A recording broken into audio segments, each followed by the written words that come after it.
Benih Rahasia Sang Pewaris episode 116. Ketika Nindya merasakan kekaguman di matanya, sesuatu dalam benaknya tergerak. Oleh karena itu, dengan senyum ramah, dia bertanya, "Gilang, bolehkah aku minta nomor teleponmu? Dengan begitu, akan lebih mudah bagiku untuk mengajukan pertanyaan terkait keuangan di masa mendatang."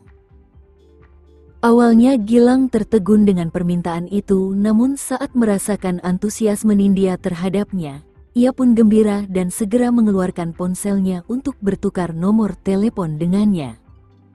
"Aku harus menghadiri rapat sekarang. Kamu dapat datang kepadaku kapan saja jika kamu memiliki pertanyaan, Nindya." Setelah mengatakan itu, Gilang pergi dengan senyum lembut. Sudut mulut Nindya berubah menjadi senyum sinis saat dia melihat lelaki itu pergi. Dia adalah tangan kanan Adam. "Shira, perseteruan di antara kita tidak akan berakhir di kehidupan ini. Kau yang mati, atau aku yang mati?" Ketika Gilang membuka pintu dan memasuki ruang konferensi, ia melihat Shira duduk di sebelah Adam. Kepalanya menunduk saat membaca dokumen. Meskipun berada tepat di depannya, suasana di sana tidak bersahabat. "Gilang, ke sini." Livi memanggilnya. Namun, dia menjawab, "Nona Livi, saya perlu memimpin rapat. Saya akan duduk di sini." Setelah mengatakan itu, dia duduk di samping Shira. Livi tidak diberi tempat duduk, jadi dia hanya bisa duduk di belakang. Livi merasakan emosi yang tidak menyenangkan dan bertentangan di hatinya saat menyaksikan ini karena dia tahu bahwa Gilang hanya mencari kesempatan untuk lebih dekat dengan Shira. Merasa cemburu, ia melirik Shira dengan pandangan penuh kebencian. Selama sebulan berpacaran dengan Gilang, dirinya tanpa sadar telah jatuh cinta padanya. Selain karena tidak cukup kaya, Gilang telah memperlakukan Shira dengan baik dalam segala hal, membuatnya merasa dimanja dan dimanja. Dan itu menambah tuduhan lain pada Shira, merayu pria Livi. Lebih jauh, Shira memancarkan aura seorang pengambil keputusan. Saat ini, ia duduk di samping ayahnya mengenakan setelan jas dan tampak seperti calon presiden perempuan Nugraha Constructions. Semua kenyataan ini telah meningkatkan kecemburuan Livi terhadapnya. Di ruang tamu, Nindya merasa bosan setengah mati, tetapi sosok Gilang terus terbayang dalam benaknya. Jika ia tidak jatuh ke titik ini, ia tidak akan pernah bisa menerima pria dengan status seperti itu. Namun, dia tidak bisa bersikap cerewet lagi. Dia hanya ingin memanfaatkan wajahnya saat ini sebaik mungkin. Meskipun Nindya merasa kasihan pada Livi, dia juga sadar bahwa Livi memanfaatkan Gilang. Jadi, Nindya bisa menggunakan cara yang sama untuk merayunya dan dengan itu, dia akan memiliki bantuan ekstra saat berhadapan dengan Shira di masa depan. Sementara Adam duduk di kursi utama, Shira berada di samping untuk menandatangani beberapa dokumen internal perusahaan untuknya.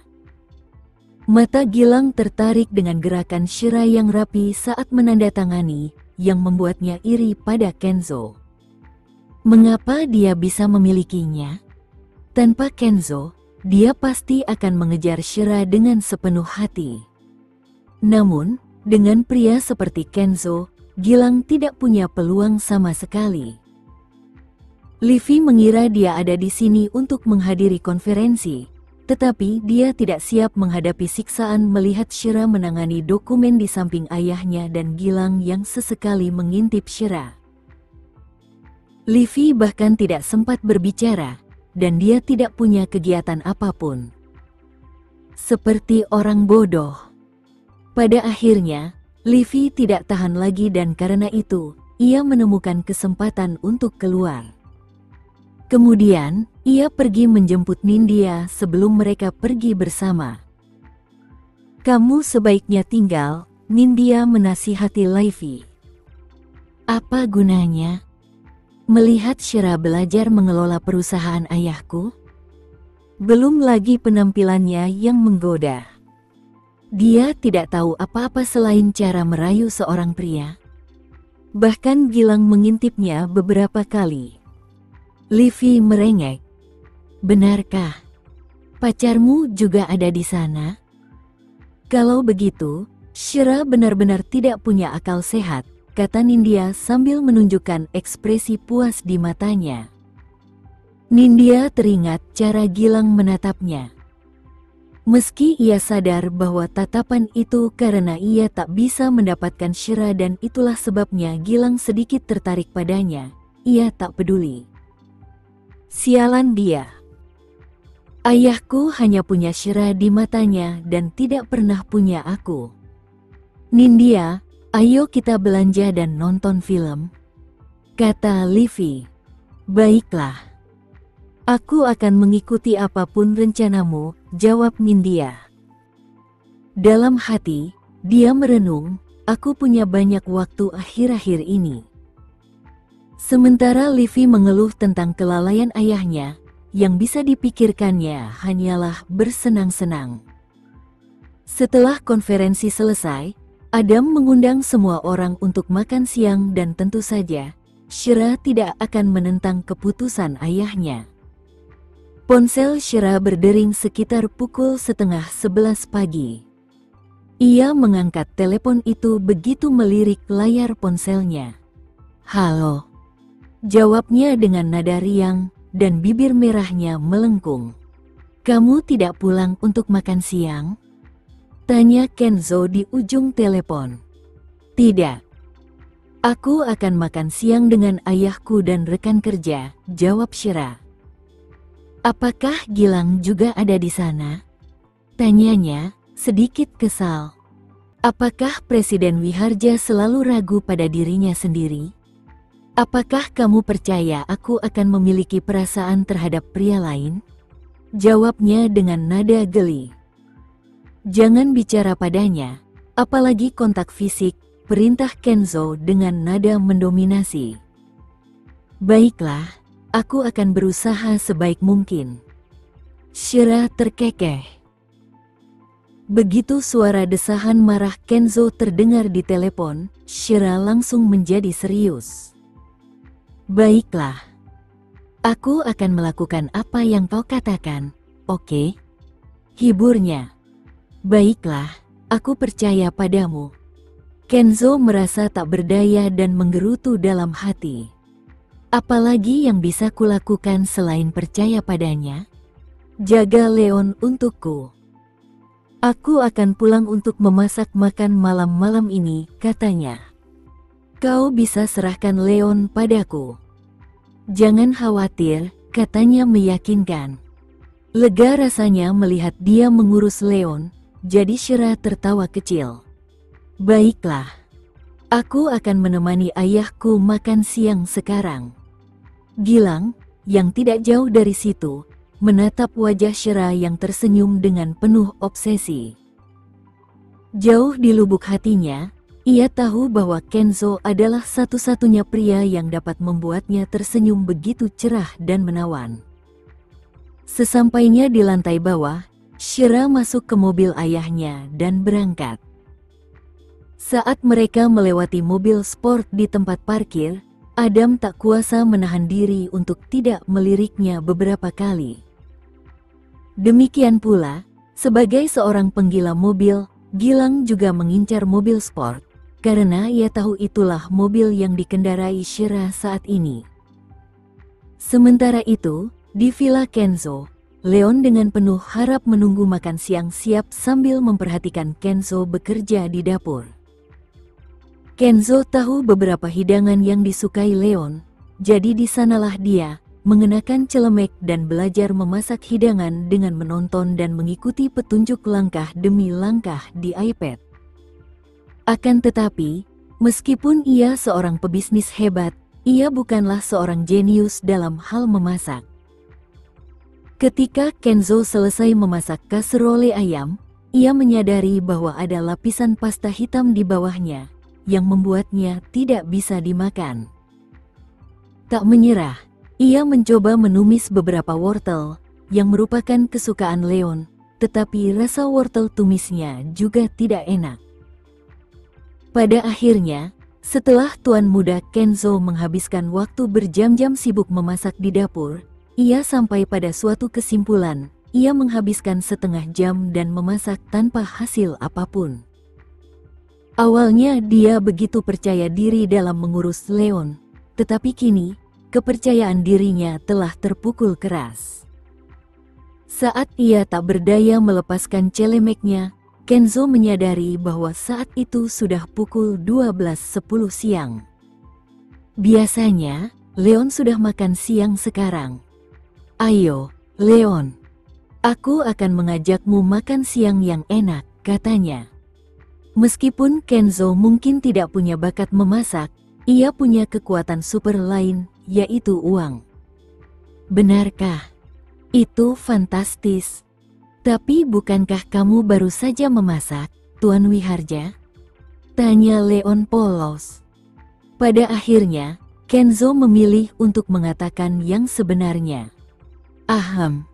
Rasanya tidak enak dan kita tidak akan memakannya. Kamu tetap melakukan pekerjaan yang hebat, Tuan Wiharja." Leon telah melihat kerja keras pria itu dalam memotong dan mencuci bahan-bahan tersebut sebelumnya. Dia telah berusaha keras, meskipun hasilnya tidak bagus. Ketika Kenzo mendengar pujian Leon, hatinya yang frustrasi langsung sembuh. Ia membungkuk ke arah Leon dan berkata dengan sungguh-sungguh terima kasih. Setelah itu, Kenzo tidak dapat menahan diri untuk tidak menggenggam pipi Leon dan menciumnya, karena anak itu terlalu imut. Biasanya, dia tidak akan mencium Leon di depan Shira karena takut menyinggung perasaannya. Namun, sekarang Shira tidak ada di sana, dia bisa mencium Leon beberapa kali lagi. Pada saat ini, Leon melingkarkan lengannya di leher Kenzo dan mencium pipinya beberapa kali. "Tuan Wiharja, setelah Paman Vano, kamu adalah salah satu dari sedikit pria baik yang pernah aku temui." Kenzo bersenandung, hatinya dipenuhi sensasi hangat saat dia memegang tangan Leon dan melangkah keluar. Setelah Shira selesai makan siang, ia mengikuti mobil Adam kembali ke tempat parkir perusahaan.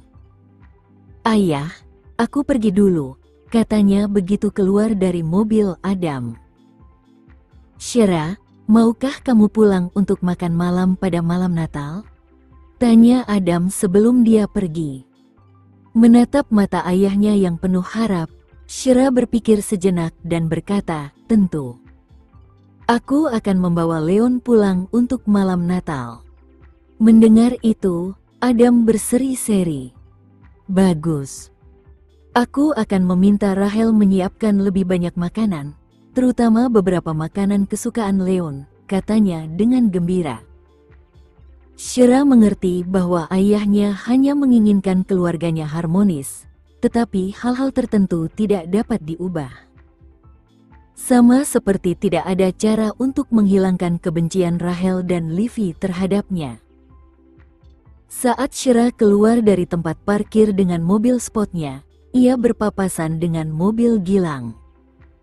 Gilang berhenti dan menurunkan jendela untuk melambaikan tangan padanya. Sebagai bentuk kesopanan, Shira pun menurunkan jendela mobilnya. Sementara itu, hati Gilang benar-benar terpikat olehnya. Mengenakan jas dan mengendarai mobil sport abu-abu, Shira tampak memukau dan elegan. "Shira, pelan-pelan saja," kata Gilang. "Baiklah. Terima kasih." Setelah mengatakan itu, Shira menginjak pedal gas dan pergi. Shira menyetir pulang tanpa berhenti. Saat menyadari waktu sudah menunjukkan pukul 2 siang, ia bertanya-tanya apa yang dilakukan Kenzo dan Leon setelah makan siang. Saat Shira sampai di sana, Sistem gerbang otomatis memverifikasi mobil sport Kenzo dan mengizinkannya masuk. Setelah memasukkan kata sandi dan berjalan ke lorong, ia bisa merasakan Kenzo dan Leon tidak ada di sana. Namun, saat Shira hendak naik ke atas, ia mencium bau hangus dari dapur. Terkejut, ia segera meletakkan tasnya dan berlari ke dapur. Namun, dapurnya bersih dan rapi, dengan beberapa sayuran di atas meja. Ia kemudian menyadari bau hangus itu berasal dari panci masak.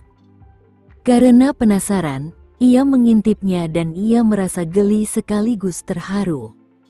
Rupanya, Kenzo gagal memasak makan siang untuk putranya. Apakah dia mengajak Leon makan di luar? Maka, Shira pun melepas mantelnya dan mulai membersihkan dapur. Setiap kali merapikan sesuatu, ia bisa membayangkan Kenzo bekerja keras di dapur. Sebagai tuan muda yang dimanja, pasti sulit baginya untuk belajar memasak. Setelah selesai membersihkan dapur, ia duduk di lorong dan mulai membaca dokumen yang dibawanya kembali dari perusahaan. Mengelola perusahaan konstruksi memang menantang baginya, tetapi ia tidak menyerah. Shira memeriksa dokumen-dokumen itu dan tak lama kemudian, waktu sudah menunjukkan pukul 3 sore. Dia mulai merasa mengantuk dan hampir tidak bisa membuka matanya. Akhirnya, dia berbaring di sofa dan tertidur. Tak lama kemudian, Kenzo dan Leon pulang dari makan siang dan ia menuntun Leon ke aula. Begitu mereka memasuki aula, matanya yang tajam melihat Shira yang sedang tidur di sofa. Melihat itu, ia menyuruh Leon diam, yang berdiri di sampingnya. Sementara itu, Leon mengerti maksudnya dan menurutinya, tetap diam. Saat itu musim dingin. Meskipun Shira mengenakan mantel, ia masih bisa merasakan dinginnya. Namun, ia terlalu lelah untuk bergerak. Jadi, Kenzo memberi isyarat kepada Leon, memberitahunya bahwa ia akan menggendong Shira ke atas untuk tidur. Sambil menutup mulutnya dengan telapak tangannya, Leon mengangguk sambil menyeringai. Kemudian, dia menunjuk ke atas, menunjukkan bahwa dia akan menghabiskan waktu di ruang bermain. Kenzo mengangguk sebagai jawaban. Setelah Leon naik ke atas, Kenzo duduk di samping Shira dan merasakan tangannya. Tangannya terasa dingin saat disentuh. Apakah dia tidak takut masuk angin? Melihat dokumen yang masih dipegangnya, dia bisa merasakan bibirnya melengkung. Dia berusaha keras. Kemudian, Kenzo mengambil dokumen itu dari tangannya, membungkuk dan menggendongnya. Wajah Shira menempel di dada pria itu. Seolah tahu bahwa pria itu telah kembali, Shira tidak terbangun dan tetap tertidur lelap. Saat Kenzo menggendongnya ke atas, awalnya ia berpikir untuk membawanya kembali ke kamarnya. Namun, ia berubah pikiran di tengah jalan dan menuju ke kamar tidur utama.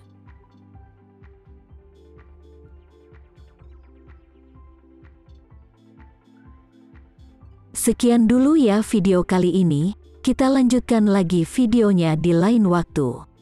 Oh iya, bagaimana menurut kalian? Semoga bisa sedikit menghibur kalian semua.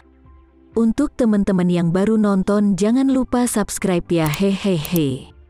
Dan kalau teman-teman ada yang ingin gabung langganan, bisa langsung gabung saja untuk dapat fitur yang menarik dan sedikit membantu Mimin. Terima kasih banyak sudah menonton, sampai jumpa lagi, bye.